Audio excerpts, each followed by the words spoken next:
Yeah, look, I think there's a little bit of bittersweet. We're pretty proud of how we've played this year, and to put in that performance with the bat and get 161 in a final was so pleasing, and the way Amanda Wellington played and Talia McGrath was just awesome in a final, but we probably let ourselves down a little bit in the field and with the ball at times, and so we sort of, I think we'll look back and there's a few things that we'll mull over, but all in all, just really proud of how the season's gone, and just a shame we couldn't get past that final hurdle. Your bowling and your fielding has been a real strength. What do you put a sort of uncharacteristic afternoon down? Yeah, it's hard to say. I thought we were outstanding in the semi-final in the field, took some really key catches, and I think we've been one of the best fielding sides in the tournament, so potentially, a little bit of finals pressure, not being in that position before and playing in a final, and hopefully we'll be better for that experience in the future. Did the Saturday take it out of you girls at all, just with the heat and everything, and then to have to back up and play in the pressure of a grand final? Did that have to play a factor? Look, it's been like that all season, and we've prepared for that with our fitness and strength and conditioning all throughout the season, and we were probably lucky and we had the early game on Saturday, so we had a bit more recovery, so I don't think that was really an excuse. It was a bit cooler on the Sunday too, and we had plenty of time to rest, and we're fit enough to cope with that, so I think it was just down to not being in a final before and some critical moments that we didn't quite capture. Your smash sister didn't quite have the grand final that maybe the rest of the tournament suggested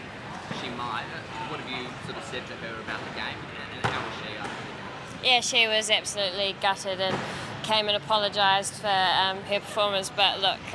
there's no doubt in my mind that she was a big reason why we're in that final, so she's played so well, and I always thought there was going to be a game that she was going to miss out with the bat, because as a cricketer, it can be pretty fickle, but she was just so consistent, and unfortunately, it was the final where I think they had a good plan to bowl short at her, and on another day that would have gone for 6, but she didn't quite get hold of it, and what was so pleasing is that we still got to 160 without Sophie, and look, she was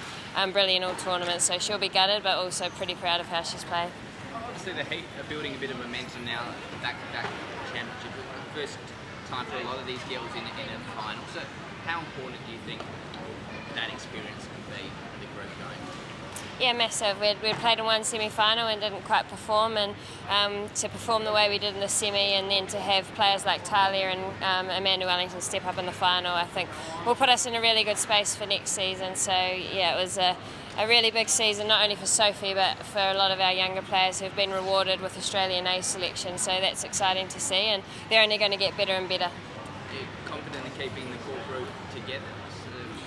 Being in anyone's ears, it might be in too much. We'll try and get in a few people's ears. Look, the group gets on so well, and it would be really nice to stay together, but look, it is a bit of a business these days, and you're not too sure when people's contracts are up, but I think the core group are really happy with the support we get here and where this group's going, so fingers crossed we can keep as many as possible for next season.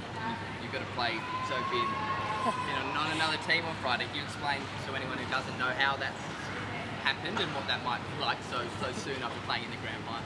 Yeah, fortunately or unfortunately, New Zealand Cricket do a really good job at making sure we're available for our 2020 competition called the Super Smash. So on Friday, the Otago Sparks line up against Sophie Devine's Wellington Blaze, and look, it's going to be not that nice having to bowl to her and not batting with her, but it's great for our competition that all our players from the Big Bash are going to be back. So Maddie Green and Amelia Kerr are also in that Wellington team, so it's going to be a tough fight for Otago, but it's so nice to have those girls be able to play in our competition as well as play the full part in this comp.